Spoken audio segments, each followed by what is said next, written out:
मीरपुर नाम के शहर में तेजस अपनी पत्नी नीरू के साथ रहता था। पति पत्नी दोनों ही नौकरी करते थे। एक दिन तेजस गांव अपनी माँ के पास फोन करता है। हेलो, प्रणाम माँ। जीते रहो माँ, तुम दादी बनने वाली हो हैं? अरे वाह, ठीक है बेटा, मैं कल ही आती हूँ। जब माँ जी शहर पहुंची तो बेटे बहू ने बहुत अच्छे से स्वागत किया। लीजिए माँ जी, चाय। अरे गर्मा गर्म पकोड़े ले आओ माँ के लिए। नीरू रसोई में गई और 2 मिनट में ही पकोड़े ले आई। जी ये लीजिए। बहू जादू से बनाए हैं क्या? अभी तो रसोई में गई थी। यम्मी। माँ जी, शीला रसोई में पकौड़ी तल रही है, मैं बस लेकर आई। हे भगवान, मेरा धर्म भ्रष्ट कर दिया तूने। अब तो गंगा जल से शुद्धिकरण करना होगा। दूसरे दिन, माँ जी मैंने नाश्ता बना दिया है, ऑफिस जा रही हूँ। पर अभी तो घर का सारा काम पड़ा है। शीला आती ही होगी, झाड़ू पोछा बर्तन कपड़े वो सब कर लेगी। हमारे जमाने में घर का सारा काम हम ही करते थे। जी माँ जी, आप बहुत होशियार हैं, मैं घर ऑफिस दोनों नहीं संभाल पाती। तो जरूरत क्या है घर से बाहर जाकर चाकरी करने की? वैसे भी घर का काम खुद करने से घर में बरकत आती है, समझी? पर माँ जी। पर वर कुछ नहीं, इस महीने की पगार मिले फिर ऑफिस बंद है। हाँ।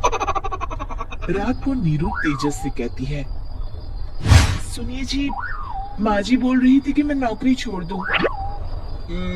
वैसे ठीक ही तो है, अभी तुम्हें आराम की जरूरत है। फिर भी आराम कहाँ, शीला को छुड़ाने के लिए बोल रही थी। तो अब 24 घंटे में इतना काम तो कर ही सकती हो। पर जॉब पसंद है मुझे, घर पर मन नहीं लगेगा। अगले दिन जब दोनों ऑफिस के लिए निकल रहे थे, मेरी तो कोई कीमत ही नहीं है इस घर में। माँ जी, आजकल महंगाई बहुत है, रहन सहन भी बदल गया है, दोनों नौकरी करते हैं तभी ठीक रहता है। अच्छा, तू कहना क्या चाहती है? मेरा बेटा तुझे बिठा के खिला नहीं सकता?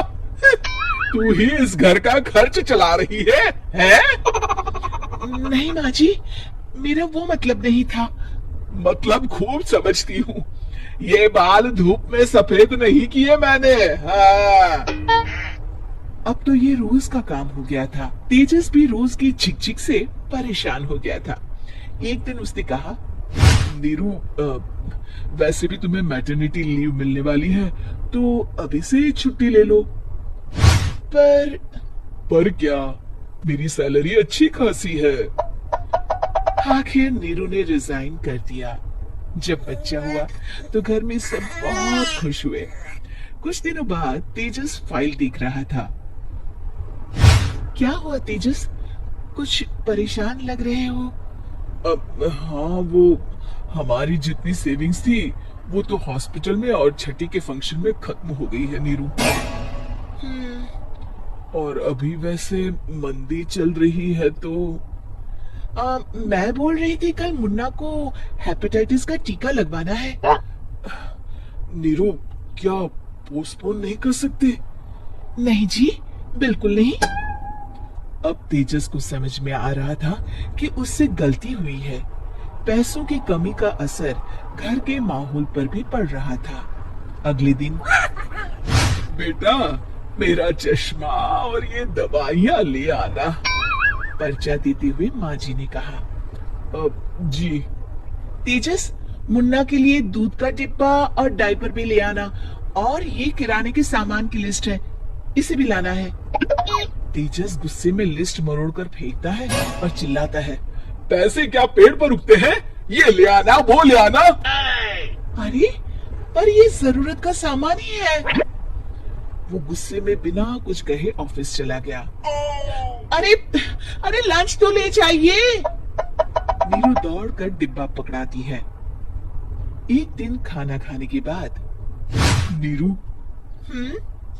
अब तो मुन्ना कुछ बड़ा हो गया, तो अब तुम वापस ज्वाइन कर लो ना जॉब। पर इस रिसेशन में जॉब मिलना बहुत मुश्किल है। ट्राई तो करो। फिर मुन्ना, माँ जी है ना, और एक फुल टाइम मेड भी लगा लेंगे। पर माँ जी, उन्हें तो पसंद नहीं। तभी माँ जी वहां आ जाती है और प्यार से नीरू के सर पर हाथ फेरते हुए बोलती है, अब मेरी समझ में आ गया बहू, पहले के और अब के समय में अंतर है।